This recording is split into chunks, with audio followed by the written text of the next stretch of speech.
अगर आप पिछले कुछ हफ्तों से महसूस कर रहे थे कि रिश्तों में नरमी आना शुरू हुई है, सुकून आना शुरू हुआ है, दिल हल्का होना शुरू हुआ है और कुछ पुरानी तकलीफ़ें जो हैं वो हील होना शुरू हुई हैं, या आप किसी शख्स से, किसी रिश्ते से, किसी फैमिली मेंबर से बहुत ज़्यादा कनेक्शन डेवलप कर चुके हैं, तो ये एक इत्तेफ़ाक नहीं था। क्योंकि वीनस जो था वो कैंसर में था, और कैंसर में जब भी वीनस होता है तो ये दिल को सुकून देने की कोशिश करता है, और ये मैंने बातें आपको पिछली वीनस के ट्रांज़िट में बताई थी। लेकिन अब वीनस जो है वो ट्रांज़िट कर रहा है 5 जुलाई को लियो में, और लियो में उसका इंतज़ार कर रहा है केतु। तो ये कोई आम ट्रांज़िट नहीं होगा। और यहाँ पे जो एक अहम चीज़ है वो ये है कि ये ट्रांज़िट आपको सिर्फ़ ऐसा नहीं है कि मोहब्बत दे, ये ट्रांज़िट आपको मोहब्बत के पीछे छुपी हुई हकीकतें दिखाना शुरू करेगा। ये वो ट्रांज़िट है जो आपसे पूछ सकता है कि आप किसी शख्स को वाक़ई चाहते हैं, या जो वो आपको अटेंशन दे रहा है, आपको टाइम दे रहा है, आप उससे अट्रैक्ट हुए हुए हैं। या आप किसी रिश्ते को वाक़ई में बचाना चाहते हैं, या सिर्फ़ उस इमेज जो उसके पीछे जुड़ी हुई है, उस इमेज को बचाना चाहते हैं।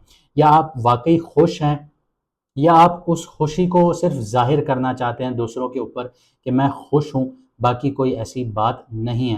क्योंकि लियो जो है वो रिकॉग्निशन का साइन है बेसिकली, और केतु जो है वो अटैचमेंट को कट करता है। और वीनस केतु के साथ आते ही तो दिल को कुछ पुरानी कहानियाँ जो हैं, दिल में जो आपकी पुरानी कहानियाँ होंगी, वो ख़त्म होना शुरू हो जाएँगी, और कुछ सच जो हैं वो सामने आना शुरू हो जाएँगे। अगले कुछ हफ्तों में बहुत से लोग किसी शख्स को नए नज़रिए से देखना शुरू करेंगे। कुछ लोगों को एहसास होगा कि जिस चीज़ के पीछे वो भाग रहे थे, शायद उसकी अहमियत उतनी नहीं थी जितनी वो समझ रहे थे। और कुछ लोगों को पहली दफ़ा इस तरह की चीज़ें समझ में आएँगी कि जो अटेंशन है वो आपके लिए इतनी इम्पोर्टेंस नहीं रखती, बल्कि सेल्फ वर्थ बहुत ज़्यादा इम्पोर्टेंस रखती है।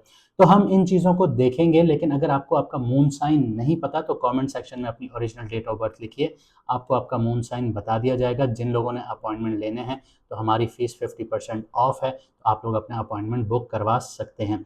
इंटरनेशनल जो क्लाइंट्स हैं उनके लिए ऑफ नहीं होगा, क्योंकि यहाँ पे जो चार्जेस हैं वो थोड़े से चेंज होंगे। इसके अलावा आप लोगों को अगर कोई तकलीफ़ है, आपके करियर से रिलेटेड आप जानना चाहते हैं कि आपको कौन-सा पाथ चूज़ करना चाहिए, फैमिली के इश्यूज़ हैं, घर के इश्यूज़ हैं, अगर आप लोग सदक़े वगैरह से आप लोग उनको रिज़ॉल्व करवाना चाहते हैं, तो आप लोग अपॉइंटमेंट बुक करवा सकते हैं। तो आइए वीडियो को शुरू करते हैं, देखते हैं वीनस का जो ट्रांज़िट है, केतु के साथ जो कंजंक्शन है, आपके मून साइन से आपके ऊपर कितना इम्पैक्टफुल होने जा रहा है, और आपके लिए क्या कहानियाँ खोलने जा रहा है। अब बात करते हैं लिब्रा मून साइन वालों की। तो लिब्रा वालों के लिए जो वीनस का ट्रांज़िट है वो आपके 11th हाउस में हो रहा है। 11th हाउस जो है वो मुनाफ़ों का घर है, फ्यूचर गोल्स का घर है, नेटवर्किंग का घर है, फ्रेंडशिप्स का घर है, सोशल सर्कल्स का घर है, ख्वाहिशात का घर है, लॉन्ग टर्म एम्बिशंस का घर है। और ये घर एक्टिवेट तो हो रहा है, लेकिन यहाँ पे केतु बैठा हुआ है। वीनस की जो 7वीं नज़र है वो आपके 5th हाउस पर पड़ती है। 5th हाउस में राहु बैठा हुआ है। यानी अगले कुछ हफ्तों में दिल क्या चाहता है, फ्यूचर किस तरफ लेकर जा रहा है, इन दोनों के बीच में आप लोगों की एक दिमागी जंग चलेगी। 11th हाउस की जो एक्टिवेशन है, ये ख्वाहिशों का इम्तिहान है आप लोगों के लिए, और वीनस जैसा प्लैनेट यहाँ पे बैठे तो आप ये कह लीजिए कि किसी की कुंडली में हो, बर्थ चार्ट में तो मौजा ही मौजा होती हैं उस इंसान की। लेकिन यहाँ पे ट्विस्ट है आप लोगों के लिए, केतु बैठा हुआ है। तो वीनस आम तौर पे यहाँ पे मुनाफ़े देता है, सपोर्ट देता है, अपॉर्च्युनिटीज़ लेकर आता है, नए लोग मिलते हैं, नेटवर्किंग स्ट्रॉन्ग हो जाती है, कोई पुरानी विश होती है, ख्वाहिशात होती हैं, वो पूरी होने के करीब आ जाती हैं। कुछ लिब्रा वाले जो हैं, वो सोशल सर्कल्स में बहुत ज़्यादा फ़ायदा उठाना शुरू कर देते हैं, लेकिन केतु यहाँ पे जैसे बैठा हुआ है, वो पूछेगा आपसे कि जो आप हासिल करना चाहते हैं, क्या वाक़ई उसकी आपको ज़रूरत है, या आप सिर्फ़ लालच के पीछे भाग रहे हैं? कुछ गोल जो पहले बहुत इम्पोर्टेंट लग रहे थे, अब उतने मीनिंगफुल महसूस ना हों आप लोगों को, और कुछ नए गोल्स अचानक ज़्यादा इम्पोर्टेंट लगना शुरू हो सकते हैं आप लोगों के लिए। फ्रेंडशिप और सोशल सर्कल की बात की जाए तो 11th हाउस जो है वो आपके फ्रेंडशिप का भी घर है। ये ट्रांज़िट आपको लोगों की असली कीमत समझाएगा। कुछ सुपरफिशियल कनेक्शंस जो हैं नेचुरली डिस्टेंस क्रिएट कर सकते हैं इस टाइम पीरियड में, कुछ जो जेन्युइन लोग होंगे वो और ज़्यादा करीब आएँगे, आप लोगों को और ज़्यादा समझाएँगे। क्योंकि केतु जो है वो क्वांटिटी को कम करता है, लेकिन क्वालिटी को बेहतर बनाता है। तो केतु हमेशा बुरा प्लैनेट नहीं रहा, प्लैनेट कहें हम इसको, ग्रह कहें, छाया ग्रह कहें, तो ये बुरा नहीं रहा, इसने सिर्फ आपको क्वालिटी दी। लेकिन हम लोगों ने यही समझा कि ये हमसे छीन लेता है। लॉन्ग टर्म की बात की जाए तो अगले कुछ हफ्तों में आप लोग फ्यूचर प्लानिंग्स को दोबारा इवैल्यूएट कर सकते हैं। कुछ लिब्रा वाले जो हैं वो महसूस कर सकते हैं कि वो बहुत अरसे से किसी ऐसे टारगेट के पीछे भाग रहे थे जो उनके दिल की असली ख्वाहिश नहीं थी। ये ट्रांजिट एम्बिशंस को डिस्ट्रॉय नहीं करेगा आप लोगों के लिए, ये एम्बिशंस को प्योरीफाई करना शुरू करेगा कि आप फ़िल्टर आउट करना शुरू करेंगे चीज़ों को।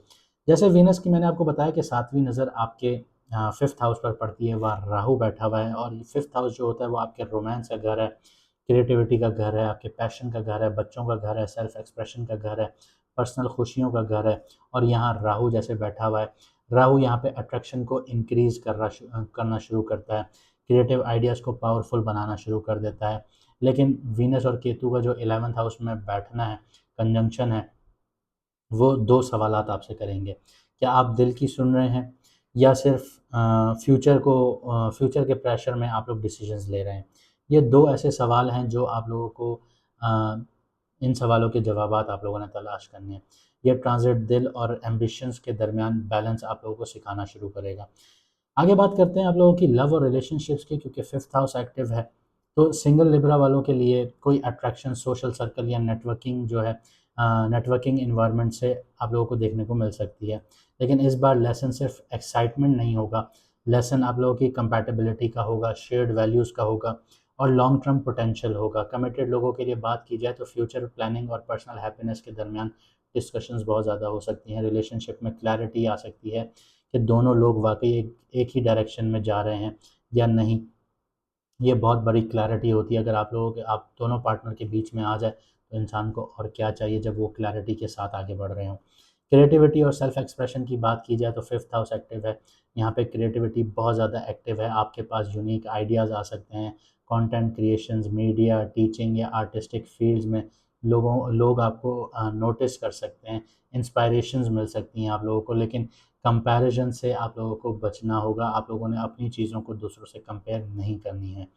तो करियर और फाइनेंस की बात की जाए तो 11th हाउस जो है वो नेचुरली मुनाफ़ों का घर है, अपॉर्चुनिटीज़ आ सकती हैं, नेटवर्किंग जो है वो बहुत ज़्यादा बेनिफिशियल होंगी आप लोगों के लिए, सोशल सर्कल में आप लोगों को एप्रिसिएशंस मिलना शुरू होंगी। लेकिन जैसे मैंने आपको कहा कि केतु भी बैठा हुआ है, वो आपको यही याद दिलाएगा कि हर अपॉर्चुनिटी वैल्यूएबल नहीं होगी और हर मुनाफ़ा मीनिंगफुल नहीं होगा।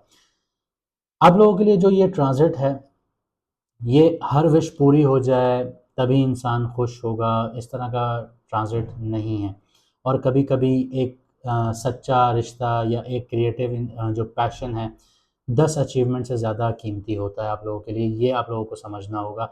आपको ये डिसाइड करना है कि आप सिर्फ़ सक्सेसफुल बनना चाहते हैं या खुश भी रहना चाहते हैं। इन दोनों चीज़ों के बीच में आपको एक ये कह लीजिए बैलेंस बनाना होगा, या इन दोनों चीज़ों में से आपको एक चीज़ चूज़ करनी होगी।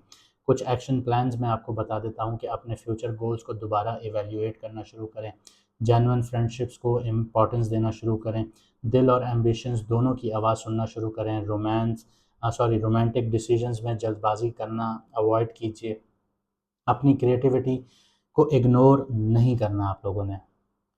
उम्मीद करता हूँ आपको वीडियो पसंद आई होगी। अगर ऐसा है तो वीडियो को लाइक, शेयर, सब्सक्राइब चैनल को ज़रूर कीजिएगा। मुझे दीजिए यहाँ से इजाज़त, मिलते हैं अगली वीडियो में सितारों के सफ़र पर।